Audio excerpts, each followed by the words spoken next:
Muy buenas noches, adictos a la bolsa y a los mercados financieros. Bienvenidos al cierre de Wall Street de esta noche, miércoles. Vamos a echarle un vistazo a cómo están cerrando los mercados, cómo va la bolsa de Estados Unidos y sobre todo vamos a echarle un vistazo a las últimas novedades que hemos tenido esta semana en cuanto a todos los datos económicos. Vamos a pegar un repaso a la agenda macro, vamos a pegar un repaso a los eventos que han podido desplazar a mover mercado y vamos a echarle un vistazo también a esas cuestiones internacionales que se están poniendo tan interesantes. Tengo por aquí notas para que no nos saltemos ninguno de los pasos que os he ido preparando y que además he ido transmitiendo durante la semana, ¿vale? Tenemos ahí ya la cuenta de X, donde podemos ir viendo cada comentario que he ido recogiendo. Acordaros que trato de ir pillando al vuelo cada cuestión que pueda afectar al mercado. Trato de ir comentando cada evento que de una forma u otra afecte al mercado y sobre todo reinterpretando. Tenemos varias cosas que comentar hoy. Lo primera, número uno, tenemos a puntito ya el Standard & Poor's de llegar a 5.000 puntos, el S&P 500. Por cierto, luego explicaremos, el S&P 500 ha metido un sprint brutal, ha dejado atrás al Nasdaq. Acordaros que durante meses hemos visto que Nasdaq siempre iba un pasito por delante que el Standard & Poor's y, por supuesto, 2 pasos por delante de que Dow Jones. Es decir, si podíamos ver que los índices que representaban el tejido tecnológico de Estados Unidos llevaban la delantera, los que eran un conglomerado como es la bestia, el S&P 500, el índice más grande del mundo, que estaba hecho por las top, estaba detrás del Nasdaq y teníamos al Dow Jones Industrial, que representaba ese tejido económico industrial de Estados Unidos, que iba por detrás. Bueno, pues por primera vez podemos ver que ese Nasdaq se queda un poco más rezagado que el Standard & Poor's, que está a las puertas llamando ya a los 5.000 puntos, lo tenemos ahí. Y fijaos, por cierto, que tenemos también el Standard & Poor's Mini, el futuro ya, rompiendo los 5.000. Lo tenemos en 5.015 con tango el Standard & Poor's Mini S&P 500, mientras que el contado está en 5.000 puntos. Ahí lo veis, ¿vale? Ahora sacaremos los gráficos después, porque primero quiero daros un repaso a todo, pero sobre todo podemos ver un poco, por cierto, cómo la proyección que trajimos hace semanas, ¿vale? Esta que dijimos de si se rompe esto, lo que esperamos ver es que lleva este movimiento, era el mismo que estaba aquí, ¿lo veis? Lo lleva al alza, ¿vale? ¿Qué pasó? Bueno, pues que efectivamente lo llevó al alza y al llegar aquí, que esto se produjo el 30 de enero, se empezó a caer, ¿vale? ¿Lo veis? Llegó al 50, subió la media, volvió a romper. Con estas mismas, si replicásemos ese rango, vamos a ver dónde estaría el siguiente pasito que nos dé el Standard & Poor's, ¿vale? Y parece que está incluso en ese 50, hablamos del contado, ¿vale? Al 50% del siguiente rango y que el rango llegaría en torno a 5.050 puntos, probablemente la cresta de este rango, si es que consigue consolidarse por encima de esos 5.000 puntos. ¿Lo veis? Muy interesante, súper interesante lo que estamos viendo en mercado. Y además todo esto acompañado, por supuesto, con lo que, digamos que en los gráficos lo descuentan todo. Esto lo tenemos delante. Sacas tus plataformas, lo ves y está llegando a 5.000. No hay que ser un genio para ver esto. Pero ¿cómo vamos a interpretar el vaivén de toda la información de política monetaria que nos están metiendo por un lado y por otro? El taladro constante de un lado y de otro que nos hacen los oficiales de la Reserva Federal. Hoy hemos tenido 2 comentarios en particular de distintos personajes de la Reserva Federal que nos han movido. Tuvimos el fin de semana la entrevista de Powell en televisión, que también nos dio ciertos comentarios y que también animó al mercado. Vamos a echarle un vistazo, por cierto, a la estrella del rock, al dólar, al que determina el flujo del capital. Daos cuenta, por cierto, cómo anunciábamos ya hace semanas que el índice dólar había protagonizado, esto fue el 12 de enero, lo tengo por aquí en X, ¿vale? El 12 de enero publicamos ese tweet donde poníamos, aquí está, fijaos. Este era el tweet publicado el 12 de enero que compartí con vosotros, por cierto, en cierre de mercados. El dólar se dispara al alza. 2 patrones alcistas en los últimos 2 meses podrían indicarlo. ¿Qué pasa? Que el primer patrón alcista que tuvimos en diciembre lo tronchó, lo partió, lo truncó las palabras de Jerome Powell en esa conferencia cuando dijo que sí habían considerado el recorte de tipos para el año 2024. Y a partir de ahí, cayendo en plancha el valor del dólar en el mercado internacional. ¿Por qué? Porque si van a recortar tipos, ¿para qué voy a mantenerme en activos dolarizados? ¿Vale? Se empezó a caer el dólar, va a haber más liquidez en el dólar, pero inmediatamente después se empezó a formar otro patrón alcista para el dólar. ¿Lo veis? Ese hombro que hace un invertido y dijimos, mucho cuidado, si empieza a atacar los 103 puntos y lo sobrepasa, se te va a 104,50. Ahí estaba el objetivo. ¿Y qué ha pasado, amigos? ¡Boom! Clavados esos 104,50 que teníamos aquí marcados. ¿Los veis? Boom, boom.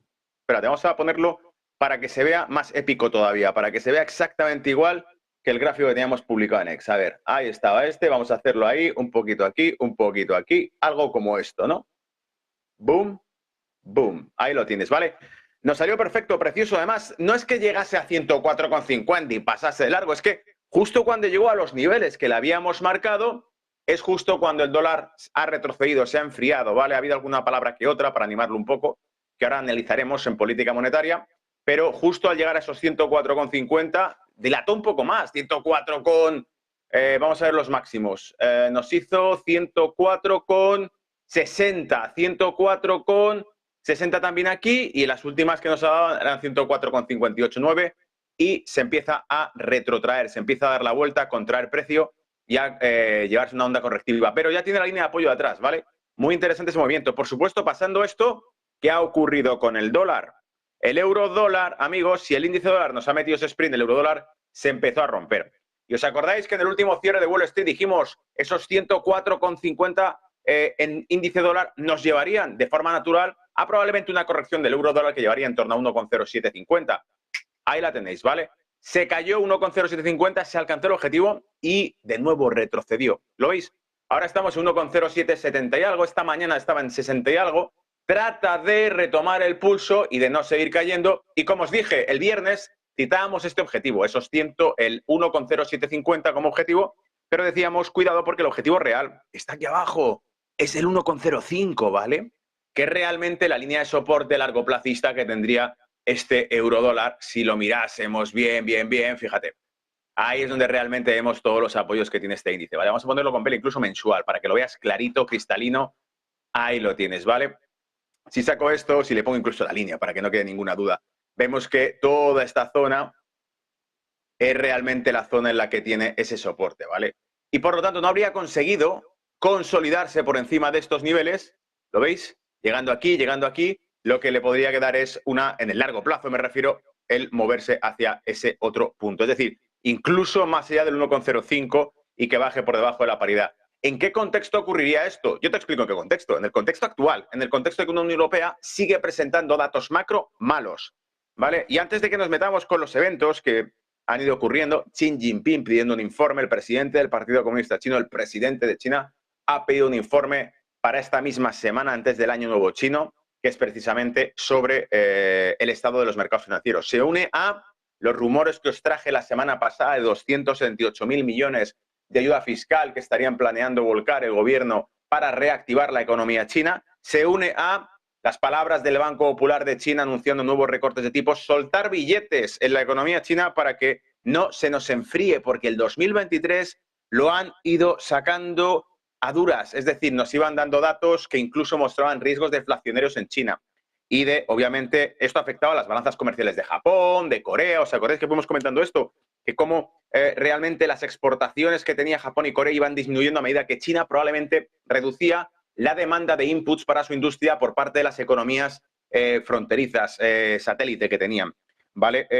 Entonces, yendo por partes, lo primero, datos que hemos ido viendo esta semana y que han sido interesantes. Acuérdate que te traigo cada mañana, voy publicando un resumen de las últimas 24 horas de lo que va sucediendo en X, ¿vale? Os pago un resumen relativamente largo porque suelo incluir absolutamente Estados Unidos, Europa, Asia y geopolítica, ¿vale? Tipo esto. Entonces, te voy a hacer una recopilación de todo lo que hemos ido viendo. Lo primero, la semana la empezamos, recuerda, con los datos de IPP, los índices de producción industrial de Europa, para abajo, ¿vale? Descendiendo. ¿Cuánto? Teníamos una publicación del menos 0,3% de noviembre y la publicación de diciembre es del menos 0,8% para diciembre. ¿Qué quiere decir que los índices de la producción estén cayendo? ¿Por qué esto afecta a las bolsas? ¿A mí qué me importa los índices de la producción? Gonzalo, háblame del IBEX 35. Pues amigo, te importa y mucho. Puedes gastar todo el tiempo del mundo estudiando las compañías en fundamentales, en técnico, lo que tú quieras. Pero en cuanto veas que alguno de estas cuestiones clave que te estoy dando revelan el trasfondo del mercado y hacen que el Banco Central Europeo tenga que tomar una serie de medidas, como las que vas a ver ahora, le da auténtico mambo a las bolsas, ¿vale? Ya te puedes haber estudiado todos los fundamentales y todo el patrón técnico y conocerte de memoria cada vela de una compañía XYZ, que cuando pase una cuestión clave que hace pivotar la política monetaria del BCE, le van a meter un zambombazo a todas las bolsas de Europa, ya sea al alza o a la baja, ¿vale?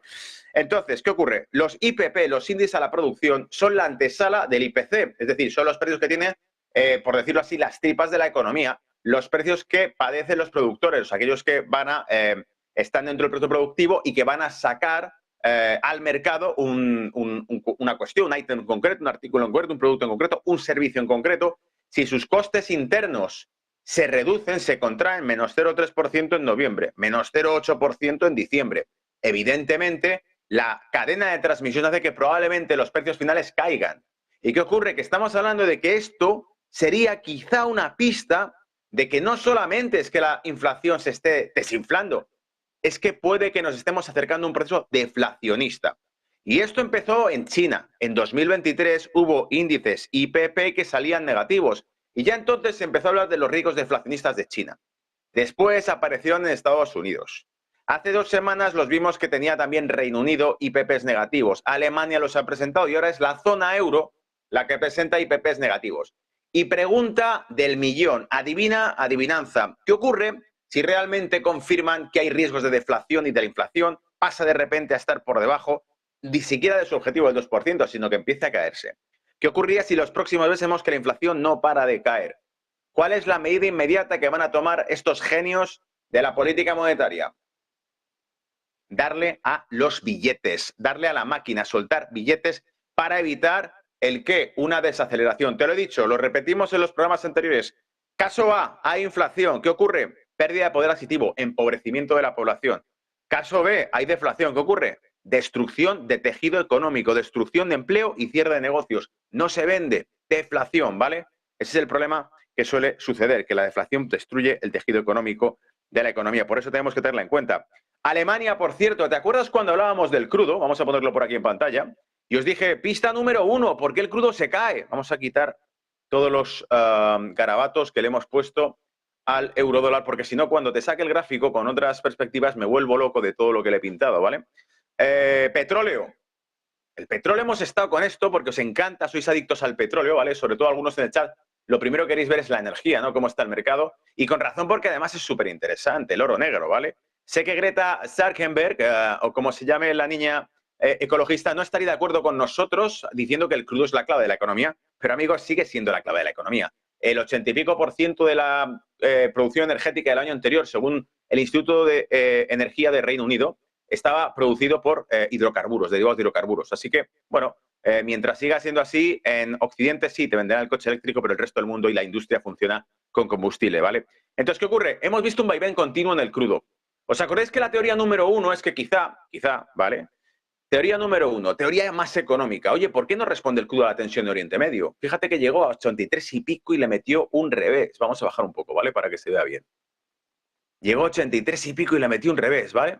¿Por qué no funciona el crudo? ¿Por qué no se está calentando con todo lo que está pasando? Según Blinken, el secretario de la Casa Blanca, nos dijo que estamos en los momentos más peligrosos de Oriente Medio desde 1973. ¿Qué pasó en el 73? Que no me acuerdo. Ah, sí, la crisis energética, la hiperinflación de los años 70, ¿os acordáis? Con eso empezó todo en Oriente Medio. Bueno, pues aquí, según Blinken, es muy peligroso Oriente Medio, pero el petróleo no responde, ¿vale? Y dijimos, pista número 1, y os traje los gráficos, disminución del consumo energético de la India.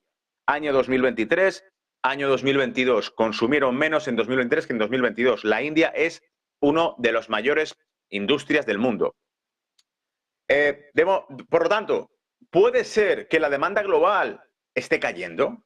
Y si está cayendo, entonces es cierto que nos estamos acercando a una recesión global porque la actividad económica de China se esté desacelerando. Puede ser, de hecho, que los planes del gobierno del Partido Comunista de China son precisamente eso, soltar billetes como si no hubiese un mañana. Que el propio Xi Jinping ha pedido un informe sobre el estado de los mercados financieros, que lo tenéis por aquí. ¿Dónde lo tengo? Vale, ¿dónde lo tengo? ¿Dónde lo tengo? Creo que lo tengo en X. ¿No te crees lo que te estoy contando? ¿Te hace falta que te ponga alguna evidencia? Bueno, aquí está. El presidente Xi Jinping recibirá un informe completo sobre el estado de los mercados financieros esta semana. ¿Medidas de rescate en camino? ¿Puede ser que la demanda del crudo se esté cayendo y por eso vemos que el crudo no responde? Bueno, esa es una teoría. Número 2, la otra teoría que trajimos, ¿cuál fue? Estados Unidos elige presidente este mismo año. no van a dejar que los americanos hagan cola en las gasolineras para llenar el combustible de su coche porque se van a enfadar. Y si votan enfadados, no van a votar al abuelo, van a votar al otro. ¿Me entendéis? Por lo tanto, lo que no quieren es que el precio del crudo suba. Pero además de eso, acuérdate, 2022 fue el año de la inflación a todo trapo. ¿Os acordáis? Una auténtica locomotora, le metió un susto a las bolsas increíble. Y la única política que había, ¿cuál era? Subir tipos de interés, y subir tipos de interés, y subir tipos de interés. A este ritmo, ¿vale? No te creas que la curva de subida de tipos era como las otras ocasiones en los últimos 20 años. Venga, vamos a subir un poco cada 3 meses. No. Cada reunión que había, subida de 25 puntos básicos, ¿vale? Claro, estaban todos, ¿me entiendes? Pensando, nos van a pillar, los costes financieros se van a disparar, el real estate se va a romper, las mortgages, las hipotecas, cuando toque renegociarlas, ¿a qué tasa de interés las vas a pagar? Amigo, ¿vale? Ese era el miedo principal, las bolsas cayendo. ¿Y qué ocurría con todo esto? Bueno, que Estados Unidos dijo, como se nos vaya el crudo para arriba, para colmo de males, no nos sacan de la inflación en 5 años. Entonces, todas las reservas de combustible de Estados Unidos se empezaron a liquidar en el mercado, a sacarlas a oferta, a golpear la oferta con reservas de crudo de Estados Unidos. Que no te olvides, es uno de los principales productores del top 3 de crudo del mundo. Está Rusia, están los sauditas y está Estados Unidos con la industria del fracking. Sí, Estados Unidos en cosa de 10 años, 10, 15 años, se convirtió en productor número 1 de crudo, ¿vale? La cuestión está en qué coste, a qué coste. Pero empezó a liquidar sus reservas de crudo estratégicas precisamente para mantener estable el precio del crudo, porque el petróleo resulta que tiene una característica fundamental y muy particular. Y es que como afecta el precio del combustible y como toda la economía tiene como flujo sanguíneo, en la sangre de la economía es el combustible, el petróleo, si sube el precio del petróleo, sube el precio de absolutamente todo. Es el activo más inflacionista que existe. Pues a mantener el crudo barato, cueste lo que cueste. Quizá entonces lo que estamos viendo ahora es lo que se conoce en bolsa como operaciones de acumulación-distribución. Ahora mismo estaremos en fase de acumulación en el crudo, por la cual Estados Unidos estaría aprovechando rangos bajos de precio del crudo para recapitalizar sus reservas de crudo liquidadas y perdidas durante 2022 en la crisis inflacionista que tuvieron, ¿vale? Vamos a ver si funciona o no funciona, pero ahí lo tienes. 3 teorías de por qué el crudo no responde, ¿vale? Y retomo el tema porque tenemos que leer los comentarios de la Reserva Federal. Pero yendo por la línea de la deflación, los riesgos de China, los que presentaba, los IPPs de la zona euro, bingo, otro dato esta misma semana que nos traía por la misma línea. El dato publicado en el informe del lunes lo saqué, y eran la caída de las exportaciones de Alemania de un 4,6% en diciembre frente al 2% esperado. 4,6%, más del doble de contracción en las exportaciones de la economía alemana. Bueno, no pasa nada, no vendemos tanto como esperábamos, de hecho estamos vendiendo menos de lo que esperábamos, bueno, ¿qué más da, no? Pues sí se importa. ¿Por qué? Porque resulta que si le echas un vistazo a las economías de Europa, Alemania no solo es la primera potencia económica de Europa, sino que es además una economía netamente exportadora, es decir, vive de lo que vende, es la industria de Europa. Otras economías, no, mírate Reino Unido, mírate Estados Unidos, tiene una balanza financiera bastante potente y juegan con los servicios. Pero Alemania, casualmente, no. Alemania, si no vende, no come, ¿vale? No factura. Por lo tanto, la estructura de la economía alemana, que es exportadora, necesita de la exportación. Ha caído las exportaciones de Alemania. ¿Cuál han sido uno de los motivos que ha dado el reporte económico de Alemania sobre la caída de las exportaciones? Falta de demanda global.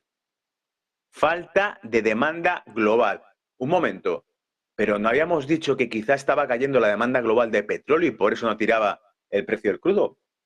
Pues apúntatelo, otro dato macro que nos estaría dando pistas, ¿vale? Estoy jugando un poco a ser Colombo con los mercados porque me gusta, hay que resolver el crimen, hay que encontrar a quién es el asesino dentro del mercado. Y en este caso estamos viendo, ¿es la deflación ese asesino que estamos empezando a ver entre los datos? ¿Es una caída de la demanda global y por lo tanto una desaceleración económica o una recesión global lo que estamos empezando a ver?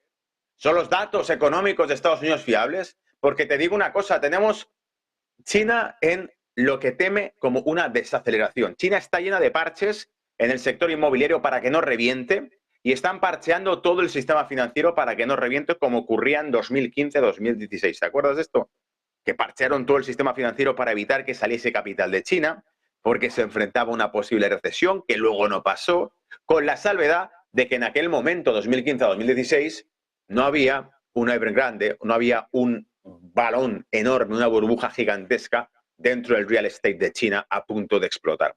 Le han dado refinanciación de crédito, flexibilización del vencimiento de la deuda, les han reducido los coeficientes de reserva bancaria, ahora anunciaban recortes de tipos hace una semana, los planes de ayuda fiscal, de expansión fiscal de China, están poniendo de todo. Luego la economía china probablemente no va tan bien ni siquiera como la vemos. Es decir, con todas las medidas que están tomando, aquí llega la desconfianza de los inversores globales, ¿vale? Los inversores globales que estén viendo todo este tipo de medidas están diciendo, para un momento y mantén la cartera de China en stand-by, porque están tomando una serie de movimientos que quiere decir que están preocupados, ¿vale? Así que hasta que no vea por dónde tira eso, nos ponemos on hold en los activos chinos. Y eso ya de entrada te produce esto que vais a ver en pantalla. El Hansen, oh mira, ha tirado bien, ha tirado para arriba, bueno, sí, está en tendencia bajista, pero para arriba, ¿no? Bueno, no va mal, ¿no? Míratelo en el largo plazo. Fíjate lo que lleva cayendo el Hansen, ¿vale? Bolsa de Hong Kong cayendo, pero bien, ¿vale? Y casi 2 años ya de caída. Oye, el Shanghai Composite roto por completo. Mira por dónde va. Mira por dónde va. Completamente quebrado, ¿lo veis? Luego, quizá esto que os estoy diciendo aquí, llámame loco, hay fondos de inversión, hay manos fuertes que llevan planteándose esto ya tiempo, ¿vale? Así que es un aviso a navegantes, porque si esto que está pasando aquí se contagiase por alguna razón a otras bolsas, mira qué miedo. Bien, vale, ¿y cómo se contagiaría? ¿Cuáles son las bolsas más importantes? La de Japón, la de Estados Unidos y Europa. Bien, bueno, Estados Unidos, ¿cómo tira? Pues tira genial, estamos rompiendo los 5.000 puntos en el Standard & Poor's, es con lo que hemos abierto el cierre de Wall Street, ¿no? ¿Qué podría pasar aquí? Bueno, dato de crecimiento de Estados Unidos, 3,3%. Bueno, la economía crece. Dato de paro de Estados Unidos, por debajo del 4%, 3,7%. Bueno, pues la gente trabaja y la economía parece que crece en Estados Unidos. No creo que se vaya a romper por aquí primero, ¿no? Vale, bien. Oye, ¿y Europa? Uf, Europa es otra película, amigo.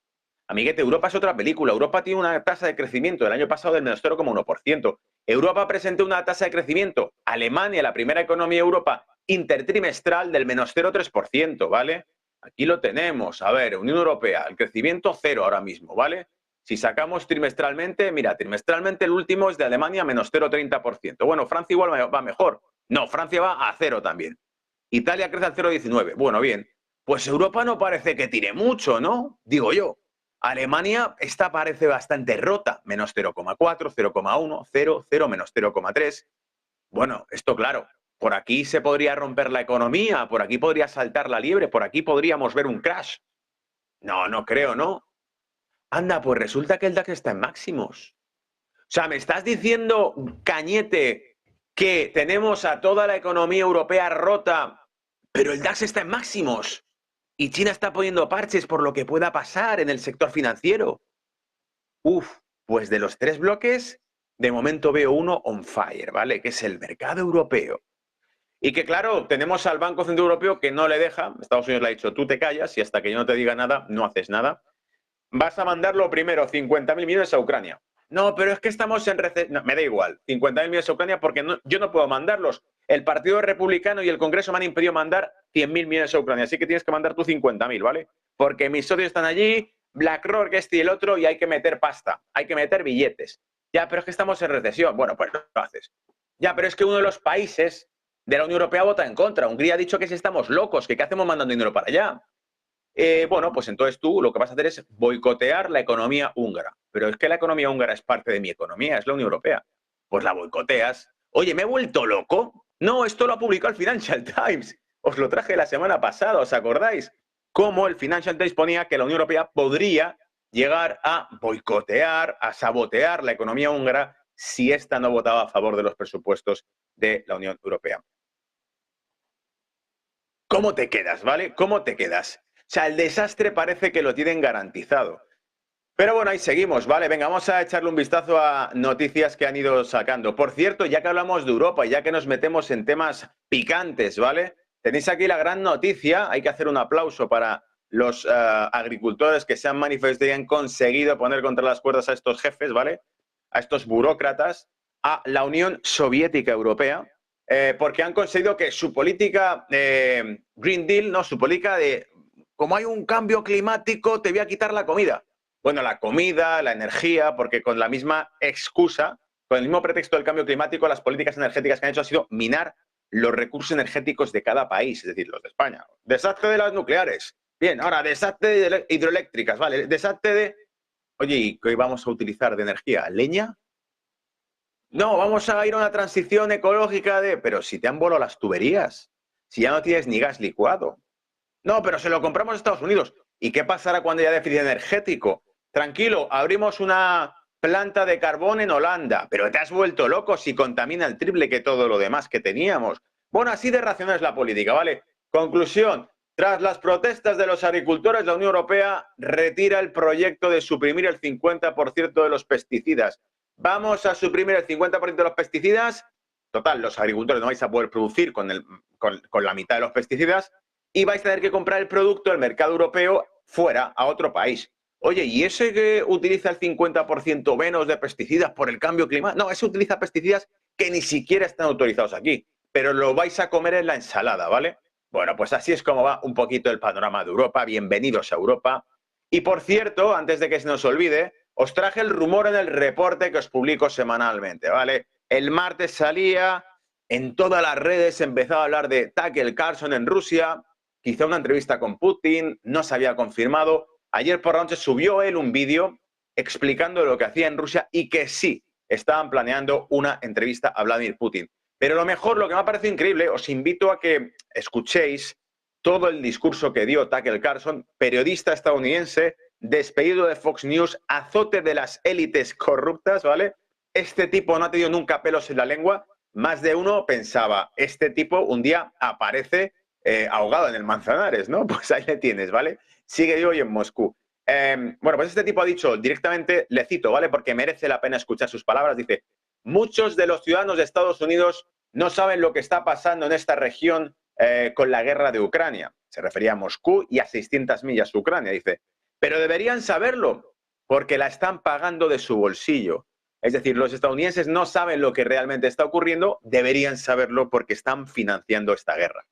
Y por eso el tipo se ha entrevistado. Y por eso teníamos, te lo he publicado en el reporte de hoy, personajes como el señor, vamos a leerlo por aquí, el señor, ¿dónde estás? Bill Kristol, neoconservador, que apoyó la invasión de Irak. La de Ucrania no, pero la de Irak sí la apoyó, ¿vale? Hay armas de destrucción masiva y vamos a ir por la democracia. ¡Boom! Arrasado un país. ¿Habéis visto los vídeos de veteranos de guerra de Estados Unidos en comparecencias, en eventos donde estaba George Bush, uno de ellos que se levantó y empezó a gritarle, eres un asesino, murieron más de 1 millón de personas, mis amigos murieron en Irak por tu culpa. Mis amigos murieron en Irak por tu culpa. Bueno, ahí no hay nada que contar. Incluso os llegué a compartir el vídeo del discurso de George Bush, donde casualmente y por la guerra, con motivo de la guerra de Ucrania, se equivocaba George Bush en el discurso de una universidad y decía, este tipo es un psicópata que no se puede permitir que invada un país como Irak. Y de repente dice, se empieza a reír el público, claro. No, Irak lo invadiste tú. Dice, bueno, Ucrania quiero decir. Se está riendo la gente y dice, bueno, ¿qué más da? ¿Qué más da? Te dice el tipo. Bueno, contra este tipo no hay ningún tipo de sanción. Contra Putin sí. Contra Putin no se le puede escuchar en Europa, ¿vale? De hecho, la Unión Europea ya ha amenazado con vetar la entrada de Tucker Carlson, pero en su casa, ¿vale? En su casa, con su familia, con sus amigos, también le quieren vetar. Ha dicho Bill Kristol, neoconservador, que apoyó la invasión de Irak, pidió en redes sociales, en un intento de censura, que se impidiera al periodista volver a entrar en Estados Unidos hasta que se enteren de lo que está pasando, ¿vale? Y este señor no puede volver a entrar en Estados Unidos. ¿Por qué? Porque es muy peligroso que diga la verdad o que cuente cosas, ¿vale? ¿Qué es lo que va a contar este tipo? ¿Vale? ¿Qué va a contar? Lo que estáis más de uno sospechando. Lo que pasa es que vosotros sois muy retorcidos, ¿vale? Vosotros sois todos unos negacionistas. Estáis pensando, ¿no va a ser que va a contar en esa entrevista que los fondos para Rusia no están yendo a Rusia, ni nada de esto? ¿No irá a contar algo de esto, Gonzalo? Pues no, no creo, ¿vale? Probablemente voy a contar que, bueno, que las cosas son como son, que ahí estamos, que bueno, esto, lo otro, que se le va a hacer, pero no, no pasa nada, ¿vale? Aquí no ha pasado nada y listo, ¿vale? Por cierto, igual va por aquí los tiros, ¿vale? Teníamos por aquí un artículo publicado por CBS, por el canal de CBS News en Estados Unidos, donde donde en un documental que hicieron llamado Army in Ukraine, esto era un tweet que publicaron y que después borraron, por cierto, te dicen por aquí, Army in Ukraine explores why much of the billions of dollars of military aid that US is sending to Ukraine doesn't make it to the front lines. Básicamente exploraban por qué la mayor parte de los billones de dólares de la ayuda militar estadounidense enviada a Ucrania no llegaban a las líneas de guerra, al frente. ¿Por qué no llegaban al frente? Y ponía, like 30% it reaches final destination. Vale, el 70%, solo el 30% llegaba al destino final. El 70% de la ayuda militar y financiera no llega al ejército. ¿Dónde se queda? Ya estáis pensando algunos que si es blanqueo de capitales, que se lo quedan por ahí. Como decía el señor Trump, que la familia Biden es una familia de criminales que han cobrado comisiones. Oye, ¿cobrarán comisiones de esta guerra cuando mandan dinero fuera? Y por eso insisten en que hay que mandar más. Pues no seáis negacionistas, ¿vale? Probablemente no tiene nada que ver con eso. Estas son cosas vuestras que estáis muy retorcidos, ¿vale? Y estáis pensando en lo que no es. Vale, dicho eso, Reserva Federal, último de lo último, lo de hoy, lo que hemos visto, comentarios de hoy y que te he traído. Teníamos, primero, el de Mester de la Fed, decía por aquí, te lo pongo, después de advertir con recortes prematuros de tipos y los riesgos de inflación, esto lo dijo el martes, ¿vale? Ayer mismo. Advirtió sobre los recortes de tipos prematuros, podría además haber inflación todavía, no, hay que estar precavidos. También dijo, por cierto, advirtió de los recortes prematuros de tipos y que podía volver la inflación. Pero al mismo tiempo dijo, pero hay que reconocer que hay riesgos si mantenemos los tipos de interés demasiado altos durante mucho tiempo. Vale, Mester, ¿vamos para un lado o vamos para otro? Vamos a por recorte de... O sea, no recortamos tipos porque hay riesgos de inflación. Ya, pero también sé que si no los recortamos hay riesgos de recesión. Entonces los recortamos, ¿no? ¿O qué quieres decir? Terminó con una frase que yo creo que es la que el mercado interpretó porque hemos visto que el mercado tiraba con fuerza y decía, yo espero, I expect the Federal Reserve to gain the confidence to cut later this year. ¿Vale? Espero que la Reserva Federal gane confianza, obtenga confianza para cortar los tipos de interés más adelante este año, ¿vale? O sea que ella dice que ya espera que se haya recorte de tipos. Ah, te ha costado, pero lo has dicho. Al final has dicho que esperas recorte de tipos. Pues tenemos a una de las que son parte de la Reserva Federal, del Consejo de la Reserva Federal, diciendo que ella sí espera que haya recorte de tipos. Madre mía, lo que ha costado interpretarlo, ¿eh?